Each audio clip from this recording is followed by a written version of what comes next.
Olá, aqui é o Wendel Dantas, eu sou o fundador da abordagem Avaken e criador do site avakens.com.br.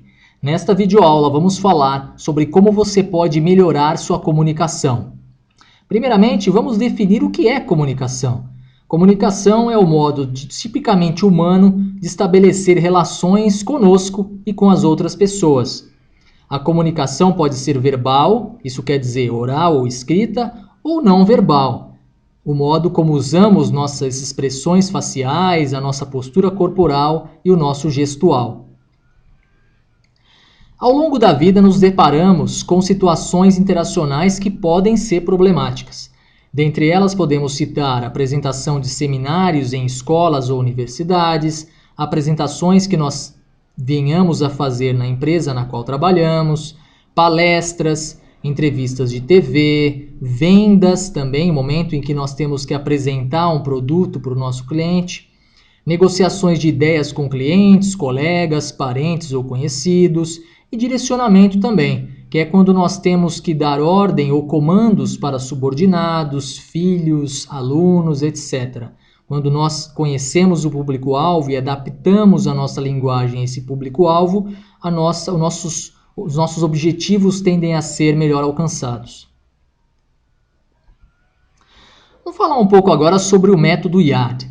O método IAD é resultado de uma pesquisa que eu fiz há alguns anos com relação à comunicação. Durante alguns anos eu pesquisei e examinei as situações interacionais com as quais eu convivi e também centenas e centenas de vídeos nas redes sociais. Vídeos de naturezas diversas, apresentações em público, aulas, relações entre namorados, bate-papos informais, todas as situações de interação reais eu examinei. E, obviamente, consultei a literatura específica da área de comunicação. Os resultados dessa pesquisa me levaram a desenvolver um método que eu chamo de IAD, que é um método típico que faz parte da abordagem Avaken. Segundo o método IAD, há 5 elementos que interferem na comunicação humana. Esses elementos estão presentes em todas as interações humanas. Em todas as situações que eu examinei, os 5 elementos estavam presentes. O primeiro elemento que interfere na interação humana é o código. Quando eu falo de código, eu estou falando do código linguístico, da língua. Em nosso caso, aqui no nosso bate-papo, a língua portuguesa. Se você não conhecesse a língua portuguesa, você não entenderia o que eu estou falando.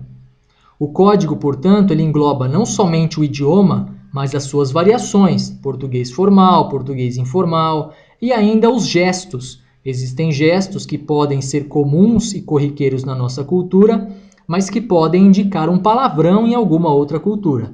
Tudo isso é o código. O código, portanto, é um dos elementos que interferem na comunicação humana. O outro elemento é a imagem. Embora algumas pessoas neguem, o modo como nós nos vestimos e a nossa postura corporal dizem muito sobre nós em uma interação e podem nos abrir ou fechar portas. A imagem, portanto, é o segundo elemento que afeta a comunicação humana.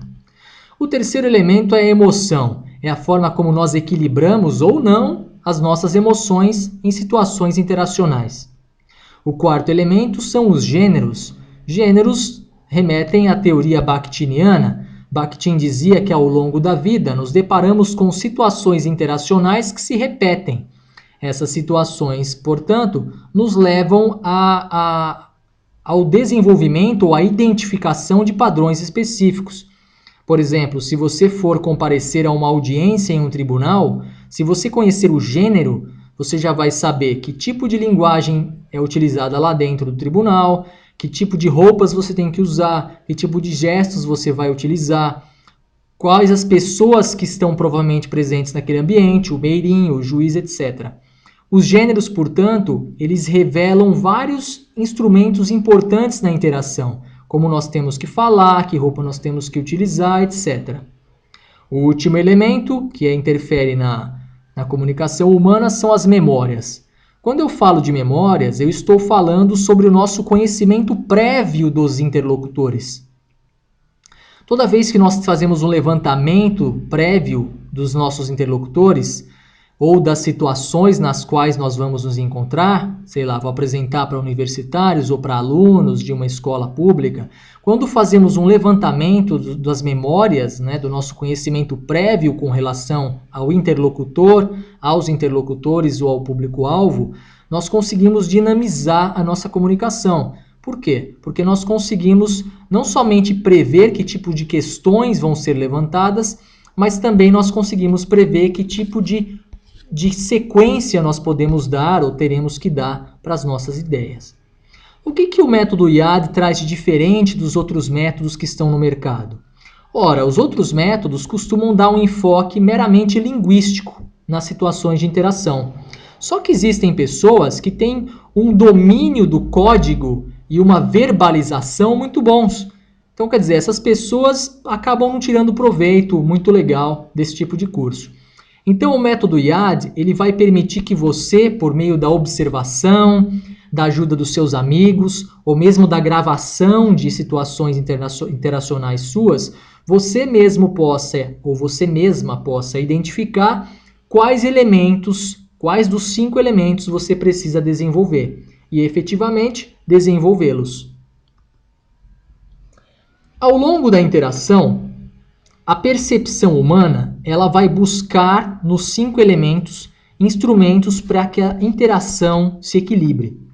Se você está em uma interação na qual você não tenha domínio do código, por exemplo, a percepção vai buscar no código elementos para equilibrar a negociação, não vai encontrar e a sua emoção vai ser abalada. A mesma relação se dá com os outros elementos. Se a sua imagem não está boa, a sua apresentação vai ser ruim, suas emoções serão abaladas. Se você não tem conhecimento prévio do público-alvo, você pode não atingir seus objetivos. Consequentemente, você vai ficar nervoso e abalado e não vai conseguir passar suas ideias, tá? Então, para você se tornar um grande orador, você precisa ter um domínio dos 5 elementos. Por quê? Porque quando a percepção for buscar nesses elementos recursos para você se comunicar, os recursos vão estar lá. Vamos ver agora como você pode desenvolver ou aprimorar cada um dos elementos. Você pode aprimorar o código linguístico desenvolvendo outras variações do português, conversando com pessoas ou lendo coisas relacionadas a públicos diferentes. Você pode conversar com a moça que serve o café no seu escritório, você pode conversar com o office boy, com o manobrista, com o gerente da sua empresa, com o seu médico, com o seu professor da faculdade, sabe? Pessoas de meios diferentes podem prover para você diferentes conhecimentos do código. Você pode também estudar a lógica aristotélica. O nosso livro Palestrando, que está disponível gratuitamente no site avaquens.com.br, traz exatamente a estrutura da lógica aristotélica e ensina como você pode praticá-la. Outra coisa importante com relação ao código. Código engloba gestos.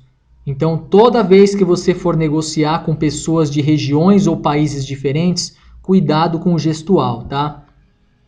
Como que você pode aprimorar sua imagem? Eu recomendo que você busque o auxílio de um consultor de imagem. O consultor de imagem ele vai verificar o seu perfil, os seus objetivos de vida e traçar a melhor combinação de roupas para que você possa utilizar e atingir esses objetivos. Caso não seja possível no momento a contratação desse profissional, recomendo que você observe como seus colegas se vestem, como as pessoas da sua área se vestem. Para você aprimorar a emoção ou controlar melhor suas emoções, você pode enfrentar o seu medo. Não necessariamente no ambiente propício para ele acontecer. Sei lá, se você tem medo ou receio de apresentar na sua empresa, faça apresentações na sua igreja, na sua faculdade, na escola dos seus irmãozinhos. Enfim, em ambientes semelhantes nos quais você possa enfrentar o seu medo sem se expor, como no caso do seu emprego, né? Você pode também praticar o gênero. Lembra que a gente falou? Os gêneros são uma coletânea de conhecimentos prévios relacionados a uma situação específica. Então, se você for apresentar uma palestra, por exemplo, Assistindo outras palestras, seja pessoalmente ou pelo YouTube, por exemplo, você vai poder observar que tipo de interação se dá ali, que movimentos o apresentador ou o palestrante vai utilizar. Isso pode ser importante para você. Você pode também planejar as suas apresentações ou interações de antemão. Dessa forma, você vai prever um sequenciamento de ideias e até mesmo possíveis refutações.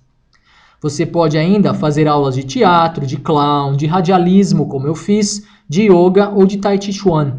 Isso pode levar você a um melhor equilíbrio da emoção, já que essas atividades trabalham não somente com a língua, mas também com o corpo e com a mente. Para desenvolver os gêneros, você precisa observar interações nas quais aquele gênero que você quer é utilizado.